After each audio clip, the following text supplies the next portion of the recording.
Kaatera cinema 50ನೇ ದಿನದ ಸಕ್ಸಸ್ನಲ್ಲಿ ಭರ್ಜರಿಯಾಗಿ ಇನ್ನೂ ಸಹ ಥಿಯೇಟರ್ನಲ್ಲಿ ಓಡ್ತಿದೆ.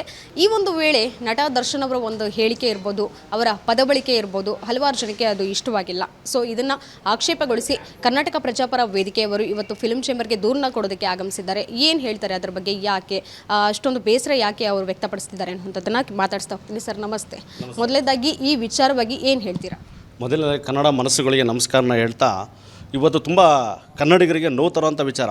ಒಬ್ಬ ಆರಾಧ್ಯ ದೈವ ಅಂತ ಹೇಳ್ಬಿಟ್ಟು ಏನು ಅಭಿಮಾನಿಗಳು, ದರ್ಶನ್ ಅವರ ಅಭಿಮಾನಿಗಳು ದೇವಸ್ಥಾನದಲ್ಲಿ ಗರ್ಭಗುಡಿಲಿ ದೇವ್ರನ್ನ ಹೇಗಿಟ್ಟು ಪೂಜೆ ಮಾಡ್ತಾರೋ ಆ ಮಟ್ಟಿಗೆ ಪೂಜೆ ಮಾಡೋವಂಥ ವ್ಯಕ್ತಿ ದೇವ್ರ ಥರ ನಡ್ಕೊಳ್ತಾ ಇಲ್ಲ. ಒಬ್ಬ ಕುಡುಕ ದರ್ಶನ್ ಬಂದು ಒಬ್ಬ ದೊಡ್ಡ ಕುಡುಕ. ಈ ವ್ಯಕ್ತಿ ಹಲವಾರು ಮಹಿಳೆಯರ ಜೊತೆ ಅಸಭ್ಯವಾಗಿ ನಡ್ಕೊಂಡಿದ್ದೆ. ಒಬ್ಬ ಚಿತ್ರ ಏನೋ ನಾಯಕಿ ಆಗಿರ್ಬೋದು, ಅನಿತಾನೋ ಅಂಕಿತಾನೋ ಒಬ್ರು ಇದ್ದರು, ಅವ್ರ ವಿಚಾರವಾಗಿ ಜೈಲಿಗೆ ಹೋಗಿ ಬಂದರು. ಅದಾದಮೇಲೆ ಯಾವುದೋ ಒಂದು ಅವರೊಂದು ಏನೋ ಫಾರ್ಮ್ ಹೌಸಲ್ಲಿ ಕೂಡ, ಮತ್ತು ಮೊನ್ನೆ ಯಾವುದೋ ತಿಂಗಳಲ್ಲಿ ಅವರು 10 ವರ್ಷದಿಂದ ನನಗೆ ಸಂಬಂಧ ಇದೆ ಅಂತ ಹೇಳ್ಬಿಟ್ಟು, ಇದು ಎಲ್ಲೋ ಒಂದು ಕಡೆ ಇದು ಅವರ ಅಭಿಮಾನಿಗಳಿಗೆ, ಕನ್ನಡ ಮನಸ್ಸು ಎಷ್ಟೋ ಅಮಾಯಕರು ಅಭಿಮಾನಿಗಳು ಎಷ್ಟೋ ನೋಡಿ. ಈಗ ಪರೀಕ್ಷೆ ಬರ್ತಾಯಿದೆ, ಪರೀಕ್ಷೆ ಸಂದರ್ಭದಲ್ಲಿ ಏನಾಗುತ್ತೆ, ಇವ್ರ ಚಿತ್ರ ರಿಲೀಸ್ ಆಯಿತು ಅಂದರೆ ಇವ್ರು ದುಡ್ಡ ಏನು ಮಾಡ್ತಾರೆ, ಆ ಪರೀಕ್ಷೆಗೆ ಫೀಸ್ ಕಟ್ಟುವಂಥ ದುಡ್ಡು ಸಮೇತನೂ ಫ್ಲೆಕ್ಸ್ಗಳು ಹಾಕ್ತಾರೆ. ಪರೀಕ್ಷೆಗೆ ಎಷ್ಟೋ ಜನ ಅಟೆಂಡ್ ಆಗಿಲ್ಲ ಅಂತ ಪೋಷಕರ ಕಂಪ್ಲೇಂಟ್ ನಮ್ಮ ಹತ್ರ ಇದೆ.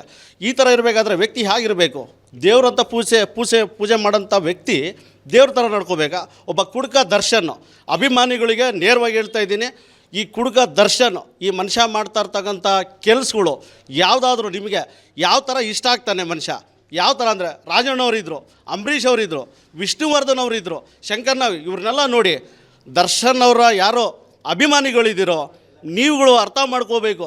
ದೇವ್ರಂಥ ಪೂಜೆ ಮಾಡಬೇಕು ಅಂದರೆ ದೈವ ಮನಸ್ಸಿರಬೇಕು. ಒಬ್ಬ ಕುಡುಕ ದರ್ಶನ್ಗೆ ನೀವು ಯಾವ ಥರ ಅಭಿಮಾನನ ತೋರಿಸ್ತೀರಾ? ಒಂದು ಅವಾಚ್ಯ ಶಬ್ದ, ಸಾವಿರಾರು ಜನ ದೊಡ್ಡ ಹಿರಿಯ ಕಲಾವಿದರು ಮತ್ತು ಹಿರಿಯ ರಾಜಕಾರಣಿಗಳಿದ್ದಾರೆ.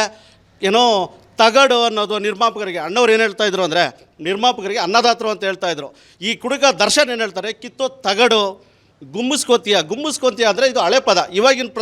ಇವಾಗಿನ ಜನ್ರೇಷನಲ್ಲಿ ಗುಮ್ಮಿಸ್ಕೋತೀಯ ಅರ್ಥ ಇರೋದ್ರೆ ನಿನ್ನ ಚುಚ್ಚಿಸ್ಕೊಳ್ತೀಯ, ನಿನ್ನ ಸಾಯಿಸ್ತೀನಿ ಅನ್ನೋ ಥರ ಸಮವಾದ ಪದ ಅದು. ಆಗಿನ ಕಾಲದಲ್ಲಿ ಗುಮ್ಮಿಸ್ಕೊತೀಯ ಅಂದರೆ ಕೊಲೆ ಮಾಡ್ತೀನಿ, ನೀನು ಕೊಲೆ ಹಾಕಿ ಅನ್ನೋ ಮಟ್ಟಕ್ಕೆ ಆ ಪದ ಸರಿಸಮವಾಗಿದೆ. ಎಲ್ಲೋ ಒಂದು ಕಡೆ ಬೆದರಿಕೆ ಹಾಕುವಂಥ ನಿರ್ಮಾಪಕರಿಗೆ ಅನ್ನದಾತರು ಅಂತ ಹೇಳ್ತಾ ಇದ್ದಾರೆ.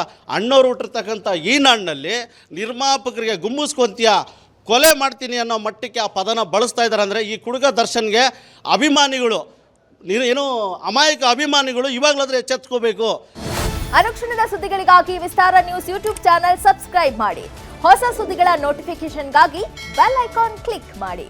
ಲೇಟೆಸ್ಟ್ ಅಪ್ಡೇಟ್ಸ್ಗಾಗಿ www.vistaranews.com ವೆಬ್ಸೈಟ್ಗೆ ವಿಸಿಟ್ ಮಾಡಿ. ಅಂಗೈಯಲ್ಲೇ ಜಗತ್ತಿನ ಸುದ್ದಿ ತಿಳಿಯಲು ವಿಸ್ತಾರ ನ್ಯೂಸ್ ಕನ್ನಡ ಆಪ್ ಡೌನ್ಲೋಡ್ ಮಾಡಿ.